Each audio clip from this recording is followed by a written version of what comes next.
Oi, gente, vamos tentar dissecar esse documento que fala sobre a morte do Virgulino, o Lampião, rei do cangaço, que, segundo os relatos e o documento, foi morto lá em Angico. Depois desse evento, que foi no dia 28 de julho de 1938, no dia 4 de agosto, o Coronel Lucena vem ao Recife. Coronel Lucena, sabemos que foi aquele que mandou, o que matou o pai do Virgulino, né? E então, o Coronel Lucena, tinha mais graduação, era assim, o tenente Bezerra, né? Ele era subalterno ao Coronel Lucena, mas quem vem a Recife para requerer ou para informar os fatos, sai de lá de Alagoas, né, de Santana do Ipanema, daquele lado, né, e vem para Recife. E na faculdade de Recife, ele vai levar alguns estudantes de direito, para então, digamos assim, dar o aval, entre aspas, né, aos relatos que ele iria colocar ali para informar ao presidente da República, ao governador do estado primeiro, Agamenon Magalhães, e em seguida também ao presidente Getúlio Vargas. Esse documento é muito valioso e ele tem coisas realmente importantes. Eu vi através do canal do Rico Inglês, o Contraditório, que também já viu através de outro canal, não interessa. Interessa o documento que devemos fazer uma análise. Lamentavelmente, eu não imprimi esse documento, fiquei olhando através do vídeo do Rico Inglês, né? Mas tem muita coisa que nós podemos verificar, que deu para poder analisar, né? E realmente concordar plenamente com o Rico Inglês, que é um documento onde se foi, digamos, a balizar esses alunos de direito, do curso de direito em Alagoas. Não devia ter universidade, faculdade de direito, aqui em Recife tinha, que é uma das primeiras do Brasil, né? E então o Coronel Lucena vem para aqui, para Recife, volta para Santana do Ipanema com alguns estudantes, né? E eles vão percorrer aqueles lugares onde existia dos sertões, né? Se embrenhar ali naquela vegetação do sertão, de cactos, de mandacarus, né? E chegam até aqueles lugares de pedregulhos, penhasco, ele cita penhasco, Coroa de Frade, Chique-Chique, né? Inclusive as pessoas que o acompanharam, ou no relato, né, eles dizem que era um lugar que era impossível de se correr, de percorrer, né? E como é que houve aquele cerco ali, né? Mas tinha que ser justificado, né? Então, digamos assim, no dia 28 de julho ocorreu o fato, dia 4 de agosto, chega o Coronel Lucena aqui em Recife, né? Chega aqui em Recife, e então vão verificar o laudo que o doutor Lages Filho vai periciar, entre aspas, que ele já contesta. Como que vai fazer um laudo das cabeças sem os corpos?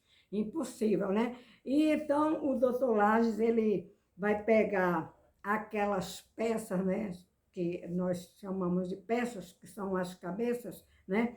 E aquelas peças serão examinadas. Então, apontaram uma como sendo do Virgulino e a outra como sendo também da Maria de Déia, ou Maria Bonita, colocam Maria Bonita também, né? E ele vai dizer que aquela cabeça, o doutor Lages vai afirmar que aquela cabeça está muito inchada, já havia entrado em estado de decomposição, impossível de afirmar que a cabeça pertencia a um cangaceiro de alta periculosidade como o Virgulino, porque ele encontrou uma microcefalia, quer dizer, uma cabeça pequena, né? O que naquela época, Lombroso, a teoria era lombrosiana, ainda utilizada, né? Nas pesquisas, né? Digamos, nos fóruns, né? Para se examinar os cadáveres, né? Então, na perícia forense, aí ele fala, inclusive deixa eu me ver aqui, ele contestou que era difícil porque havia microcefalia, havia também a questão dos dentes que eram perfeitos e era uma microdentia, né? E a cabeça estava em estado já, os cabelos, né? Todo o conteúdo interno, digamos, né? Da massa encefálica estava em decomposição, não permitindo que ele afirmasse realmente que seria a cabeça do Virgulino. Então, aí a comissão, que são os estudantes, eles vão também questionar se essa perícia teria uma validade para entrar nos autos, né, que seria uma peça para, digamos assim, para se dizer, afirmar a morte do Virgulino, e eles não acreditaram muito, mas também eles visitaram o lugar, conforme eu disse, que eles disseram que o lugar era impossível de se percorrer, né? O campo era, inclusive, tinha um riacho seco, né? E havia chovido, veja, o riacho seco, mas havia chovido antes e o cachorro do Virgulino não havia percebido. É muito interessante isso que tem aqui, né? Vejamos aqui também, falaram que nesse estudo que o Virgulino também estava com uma roupa e certamente um fumozinho que dizia que antigamente usava de luto. Isso me despertou a curiosidade, porque luto de quem o Virgulino estava naquele momento? Se os pais foram, a mãe foi morta, aliás, morreu lá em Alagoas, né? E em seguida, um mês depois, o coronel Lucena mata o pai do Virgulino. Então, 13 anos após, porque essa morte, se não me falha a memória, foi em 1926 e para 1938, daria exatamente 12 ou 13 anos depois. O Virgulino ainda estava com um fumozinho dizendo que estava de luto. É coisa para a gente realmente ficar pasmo, né? Então, depois, os alunos, né, viram lá a exumação, certamente não foram eles que exumaram, tem até fotos onde tiraram lá as fotos lá, né? Os corpos já em decomposição, e o que é interessante é que eles disseram que havia apenas 8 corpos, entre os quais, olha, na foto que tem oficial lá em Santana do Ipanema, diz que eram 11 cabeças. Aí eles foram lá, encontraram 11, aliás, 8 corpos, digamos, já sepultados, já haviam sido sepultados. Aí eles exumaram esses corpos, né? E depois esses corpos foram levados ao Campo Santo. Significa que o Campo Santo é o cemitério, né? Qual cemitério, né?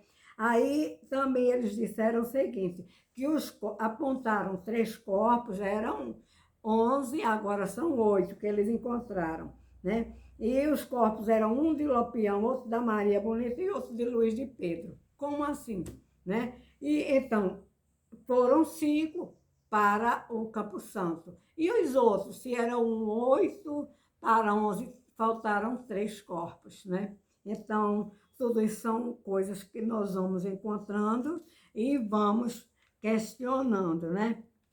Então, esse documento super importante, né? Que foi, agora outro detalhe, esses estudos foram feitos nos locais, né?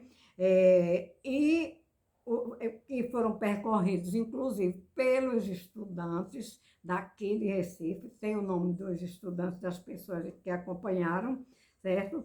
E logo ao final, no dia 10 de agosto de 1938, no dia 10 de agosto, portanto, 28 para 10 da 13, para 10 de agosto, dá 13 dias. Peraí, 28 de julho para 10 de agosto, 28, 30, 31, contando que julho são 31 dias, né? Mês de 31 dias, então, 3 dias mais 10, 13 dias, né? Aí, interessante que foi datilografada em Santana do Ipanema no dia 11 de agosto. Começou esse trabalho no dia 4, dia 5, voltam para Santana do Ipanema. No dia 10 e 11 se conclui digamos, esse é um depoimento, porque o laudo quem deu foi o doutor Lages Filho, né? Aí no dia 11 de agosto, isso vai para o cartório, né, de Maceió, considerando que a hipótese que Santana do Ipanema não tinha um cartório, uma unidade cartorária. Por quê? Porque a assinatura do Coronel Lucena, né, Coronel Lucena, foi reconhecida a firma em Maceió. Portanto, essa história, essa conversa da história do cangaço sempre foi contada assim para atender realmente ao interesse do presidente da República, Getúlio Vargas, à época, né, que nomeou o governador Agamenon Magalhães, né, para o posto de governador de Pernambuco, e houve a gente percebe assim que houve assim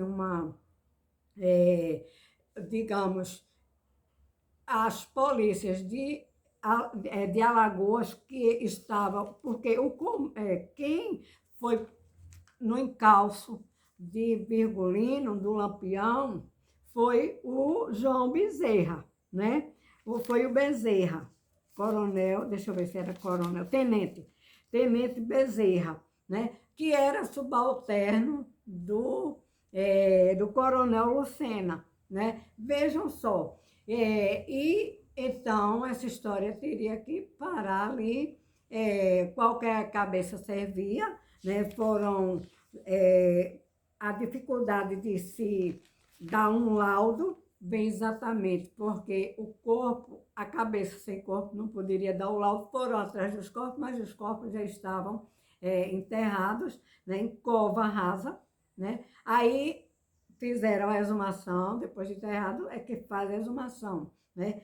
E de tudo isso que nós analisamos, né, é que posteriormente, no ano de 1969, 64, 69, não importa muito a data agora, entre aspas, que as datas importam muito, mas eu não recordo agora que o doutor lá da Bahia, o doutor que disse, eu fiz a exumação das cabeças do Virgulino, doutor, como é o nome do médico legista lá de Salvador, que eu já repeti tantas vezes, mas são tantos, assim, tantos os nomes que a gente até confunde muitas vezes, né? o doutor Lamartine. O doutor Lamartine, depois de tanto tempo, ele disse que é acostumado a ver a cabeça do Virgulino, do Lampião, o braço do Corisco, lá no Instituto Nina Rodrigues, eu garanto que eu examinei a cabeça do Virgulino. Ora, se nem o doutor Lages sabia, como é que o doutor, o ilustríssimo, né, doutor, professor da Universidade de Salvador, ele sai com uma asneira dessa. Eu tenho que dizer que é uma asneira pelo documento que eu estou verificando aqui, que é oficial, inclusive até a data, né, em algarismos romanos, esse documento foi datilografado em Santana de Ipanema, e o reconhecimento de firma, da firma, que é a assinatura do doutor, do coronel Lucena, foi reconhecida a firma na capital de Alagoas, que é Maceió. Então, esse documento é importante e ainda merece que nós estudemos mais, porque ele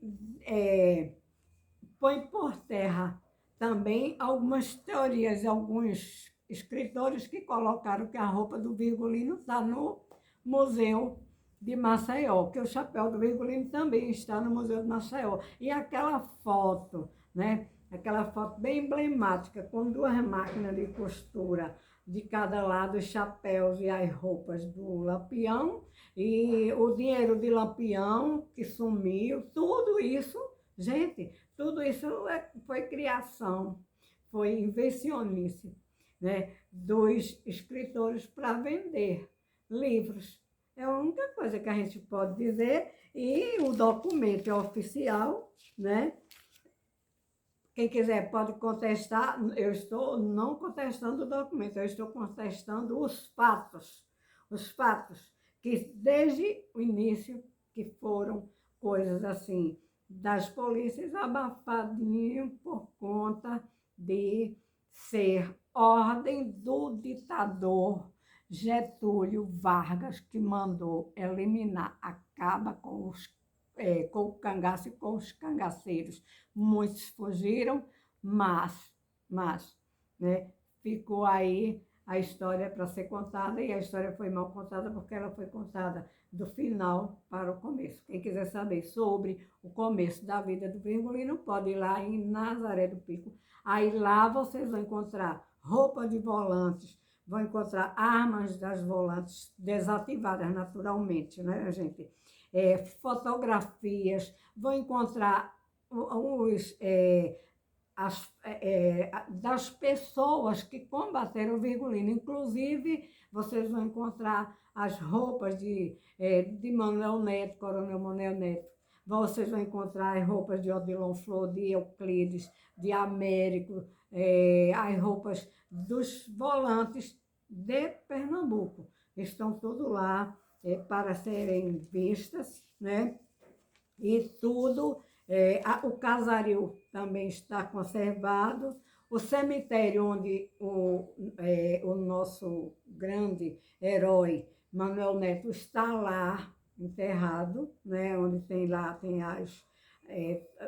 digamos, os túmulos. Agora, cadê o cemitério onde Virgulino foi enterrado? Cadê as cabeças de Virgulino, da Maria de Déia, ou Maria Bonita, ou do Luiz Pedro? Onde é que foram parar? Porque, pelo que entendemos aqui, eles não foram, essas cabeças não foram para o Instituto Nina Rodrigues, pelo menos com o aval do doutor, do perito, doutor Lages, né? Aí, isso aí que tem que se analisar mais. E ainda tem muito pano para as mangas para a gente entender essa história.